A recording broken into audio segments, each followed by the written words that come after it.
Army chief की 6 साल अस्करी जिम्मेदारियां, मेडिकल कोर की खदमात को खराज तहसीन, पहली मरतबा सिविलियन ड्रेस।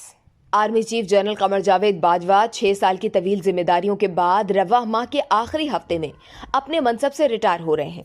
अपनी अलविदाई मुलाकातों और मसरूफियात के मरहले में हफ्ते को आर्मी मेडिकल कोर के दौरे के दौरान आर्मी चीफ यूनिफॉर्म के बजाय सिविलियन ड्रेस कोट पैंट में मलबूस थे। ये पहला मौका था कि अस्करी मनसब की हैसियत में अपनी जिम्मेदारियों के दौरान वो सिविलियन ड्रेस में देखे गए हैं।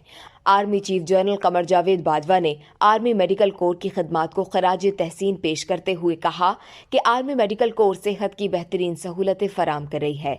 फौजियों और उनके खानदानों के लिए मयारी सेहत की सहूलियात फलाही निज़ाम की बुनियादी खुसूसियत है। ये फौजियों के मोराल के लिए अहम है। पाक फौज के शोबा ताल्लुकात आमा की तरफ से जारी करदा बयान के मुताबिक अलविदाई दौरों के दौरान army chief general Qamar Javed Bajwa ने आर्मी मेडिकल कोर के मुख्तलिफ जगहों का दौरा किया। सर्जन जनरल लेफ्टिनेंट जनरल निगार जौहर भी दौरे के दौरान हमरा थे। इस वीडियो से सिर्फ इतना ही। मजीद जानने के लिए सब्सक्राइब कीजिए डेली जंग यूट्यूब चैनल और लाइक कीजिए डेली जंग फेसबुक पेज।